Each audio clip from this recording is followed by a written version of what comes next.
Hello and welcome to Triumph Women Beating the Odds. My name is Okello Sharon Nagenjwa. Isn't it amazing how women have crawled out of their shelf? We're here to showcase developments such as Namwera Faith, whose story is a testament to the profound impact one person's dedication and vision can have on an entire community.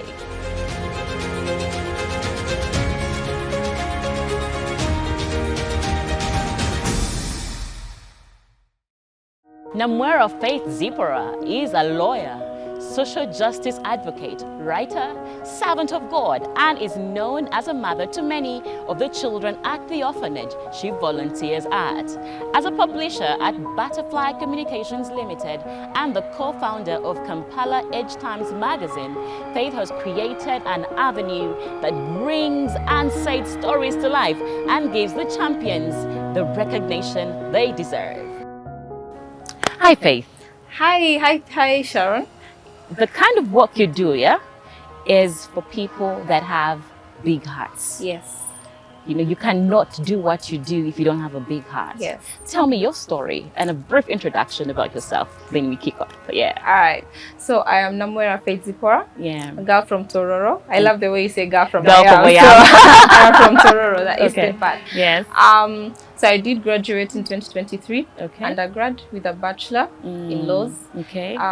With an honors. Oh, that was just recently. Yes, last year. recently. Yeah. So after campus, of course, you look for what to do. Yes. And then I got into the volunteering, the orphanage, and I said, okay, I love children, so I need somewhere to pour out my heart into people's lives. And then this was a perfect avenue to start up something and develop children. Because one thing I've learned about these people is they take up whatever you bring to them, and they are willing to learn. Okay. So if you have content, if you have something beautiful to share with them, please share it with the children. Oh, wow. So that is simply my story. Okay.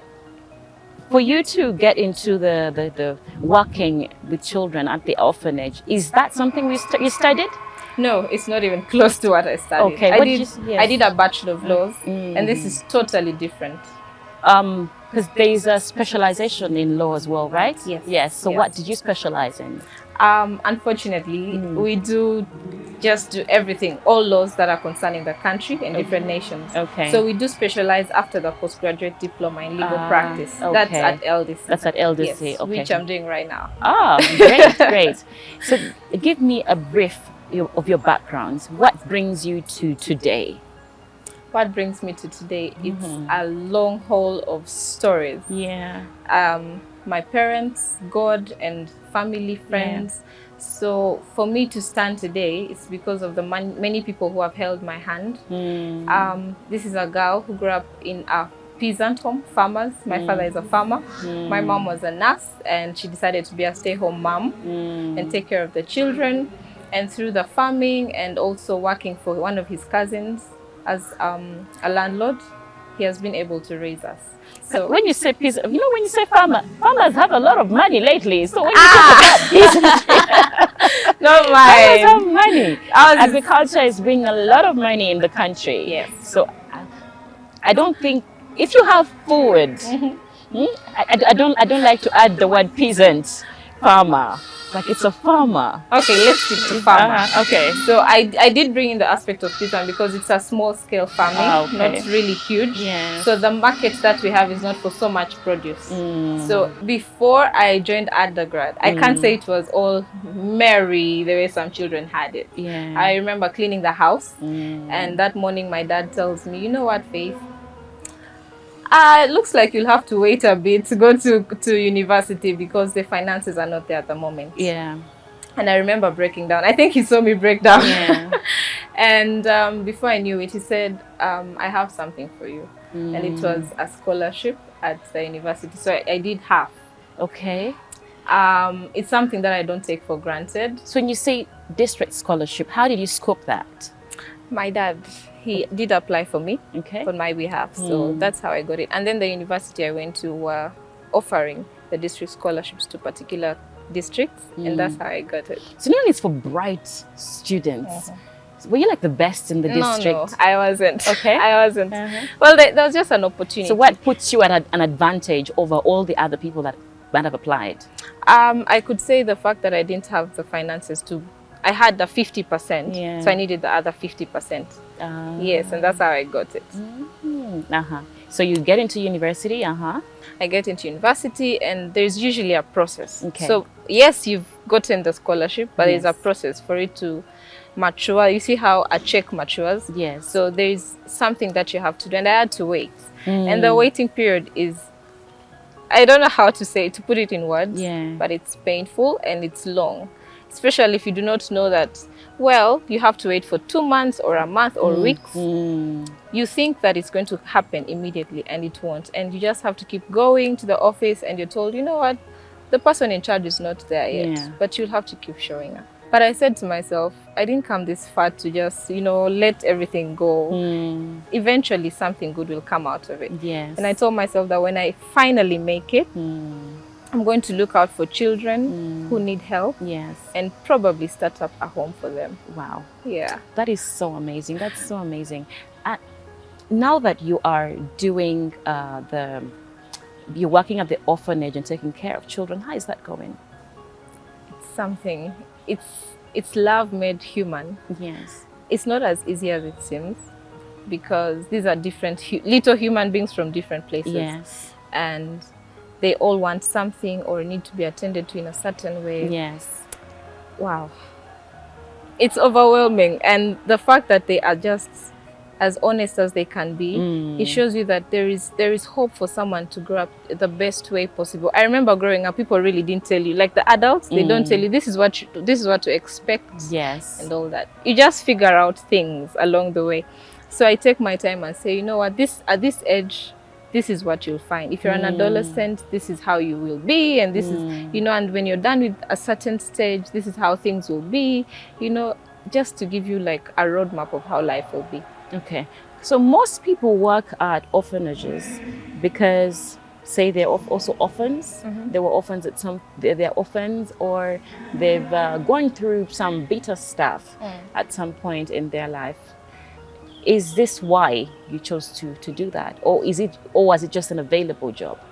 It wasn't just an available job. It was beyond, yes, it was available, but also I have a heart for children. Yeah. I do love children, and I truly believe that there is so much more in them. And with the right hands, they can become better.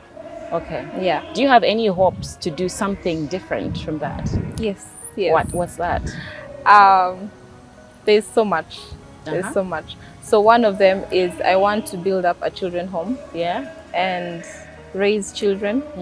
It's not that I was an orphan. I wasn't an orphan. Yes. But I believe I have had encounters with orphans and also children who are really lacking. I remember in the school, right now I'm in the postgraduate doing my own schooling. Yeah. But before I became so built up with work this side, Yes. some of these children had torn clothing. Yeah. And I would buy thread and buttons and just sew it for them. Yeah. We'll sit down and I tell you know what, come, let me fix this cloth for you. Let me teach you how to fix it. Yes, I'll teach you, and then I'll do it for you. Wow. So in case something like this happens, you can do it for yourself. Wow. Yeah. So you see, it's amazing how people are doing stuff for others. Like, there's nothing more fulfilling than working for the betterment of your community, than knowing that everything that you do in life, or just at least a bit of the things that you do in life, is for the purpose of someone else's good. And most times you come out to be compassionate, show empathy here and there, involve ourselves in social works, try to help as many people as we can, and you hear the question, who hurt you? It does not matter what you went through, but there are people who did not even go through any bitter things, but just have a heart of compassion, and it's called humanity. It's called being human. You don't have to you don't have to go through something to be able to support your community. You can support as many people as you can. Does not matter whether you went through it or not. It's just about supporting each other, because at the end of the day, we fit in that hole. Yours is never bigger, yours is never smaller. We all fit in that one hole. And we'll be right back after this break.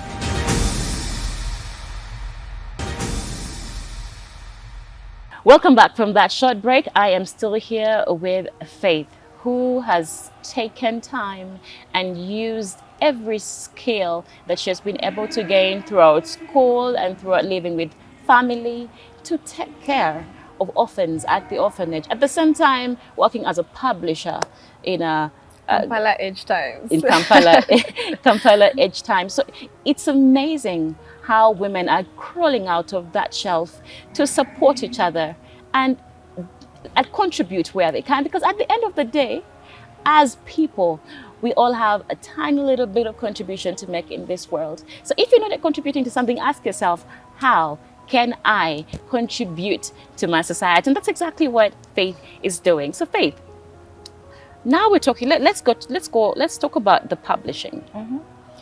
You're a lawyer. Yes. And yes, lawyers are very good, very articulate, very good editors, but mostly in like the line of legal documents and all. So how are you merging the two? Because let me when it comes to law, legal writing, it's not creative.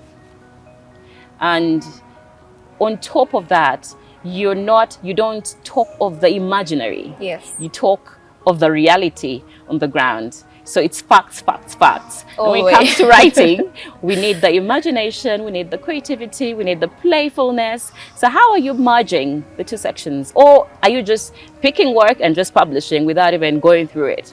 I definitely go through it. Okay. Because most times when you're given a piece, Yes. it's as raw as it can be. Yeah. And it's you to bring it to life. Okay. You put it in different segments, sequences, and just chip in what you think will make it come to life and bring the subheadings and everything. So it's all about bringing your best foot forward. Yeah. The person who has sent the piece might not have really a keen eye, but I think that's one of the advantages of being a lawyer and also a publisher and all that. Yeah. You have an eye for detail. So, and also I have a good background with, I worked with the Chief Magistrate Tororo, and I used to go through her documents. Okay. So that really elevated my proofreading and my writing and all that. Okay. So, yes, the lawyers are not as creative because you can't be creative with the law. The law is the law. You don't bring in your own aspects. Yes. But when it's the other part of publishing, there's much more that you can bring to life. Yes. Okay. So you worked with the Chief Magistrate. Yes. How old are you? Right now, I'm 25. At 25, I was actively working. And there's a generation of the Gen Zs. That's oh my. Okay. And most of you are held back. You do things at your own pace. Yes. We have the arising my mental health, please. Yes. My mental health first. It's important. Yes. I know it is, but let's be real. You take it to a whole different level.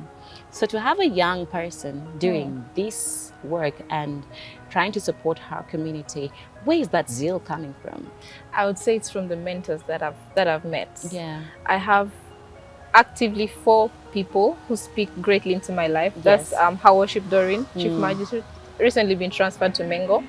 Then Stella Athieno Marion, CEO CEO Communications, and Norbert, he works with the government. Okay. So the other one I won't mention, he's a judge. So they teach you that beyond life, there is much more to life than thinking you are young and certain things do not apply to you. If it's the workplace, you have to show up and always put your best foot forward. You can't claim to be, I am Gen Z, there's some things I can't do. Trust me, you are working with people who are not Gen Z, the millennials, and they want work done. What would you say has been your push, apart from the zeal? Like, we all need a support system. Let me give you an example. For instance, when I got into the work world, I was very young. I was about 17. Wow. Yes. So, but I was not just handed. I showed interest. and I was given an opportunity, and that opportunity was given to me. But I will always say it, that you are hiding the judge's name. But I will always, I will always tell the world how Mr. King Karisa, when I was 17, and gave me an opportunity to actually get into my career, and I am enjoying that till today. That every step of the journey that I take, I know that I had a mentor who was strong and pushed me to the limit to achieve what I am achieving today. So who has been that person for you? That person to me is Stella Marion, the CEO Butterfly Communications. Yeah. She is strong-willed. Beside that, she'll teach you more about life, beside the workforce. Yeah. So far, I would say that she has taught me that there is more to life than just being a girl who thinks everything has to be handed to her. Yeah. And also her worship Doreen. Beside she's motherly, yes. And she'll tell you those things that you don't want to listen to. The rebukes and all that. Yeah. I think the biggest part of it is these people will stand by you and tell you, you know what you're doing is wrong, and you can't be doing that. You have to do A, you have to do Z, you have to do C and D and all that. Yes. So beside that, I think you just have to let low of myself, the guard down, and if need be vulnerable to these people and let them know, you know what, I am messing up here. Yes. I need your direction in my life. I need to know what next to do. The one who has really held my hand, I don't have so much to say that so and so held my hand with connections and all that. But Stella has given me a platform to showcase my work, to showcase all that I do. Yes. And also her worship has given me platforms to do more research for her. And also the judge is Justice Godfrey. Okay. The last time I checked, he was in Bale High Court. So I don't know if he's still there. I should check on him soon. Okay. So those are the people who are doing great things in my life and helping me out. Okay. That's giving flowers. Yes, while people are still and they're still alive. While people are still alive. Yeah. And now speaking of handing you opportunities, they always say it is very easy to get an opportunity. But the hardest thing is to maintain it. How are you maintaining the opportunities that are available to you? I do my best. Yeah. Put my best foot forward. If she sends me work, I will ensure that it's published on time. And then if there is anything that needs to be fixed about it, I will do it. Yeah. I'm not saying that I'm the best. Yeah. But at least I know that what I do is good work. Yeah. And yeah, she does trust me. The fact that she keeps sending work my way, yes. That's a big one. And she deals with big brands. Okay. And you just can't throw away someone's work like that. Yes. If you are trusted with something, with a piece, you ensure that you mold it the best way that you can. What is the quote that you move with life? What's your how do they call them? That word that you just keep telling yourself. I'm forgetting how. I don't know how to put it. That word you keep telling yourself, a quote or something. It's be you. Be you. Now you Gen Zs, yeah? Now it's be you. Okay? Be you is simply be the authentic self of you, because we have different people. And the fact that, Sharon brings something to the table, Faith brings something to the table, we all have something. So if you try to blend in, I'm not saying blending in is bad, but if you really want to blend in so much that you lose your shelf and lose your identity, stand by your identity. If I believe in certain principles and you believe in certain, of course there is usually a meeting point where we shall come to an understanding. Yeah. But for you to really stand out, you have to be yourself. Be yourself. And the sky is broad enough for all of us to fit in. The sky is the limit. Yeah. Hey, Gen Z, why are you watching? Well, your fellow Gen Zs are doing amazing work, supporting communities. What are you doing? So let's put aside the pity party. Let's put aside that my daddy, my papa, my uncle is this, that. My dear, you are you. And we're all looking up to you. So dear mother, father, uncles and aunties, and young women who are watching this today, let's encourage our young people, encourage the young women not to sit back and use whatever they have been given, the opportunities that are available to better their communities and of course better their lives. Don't sit back. Look for what you can contribute, and trust me, in that contribution is where you get your livelihood.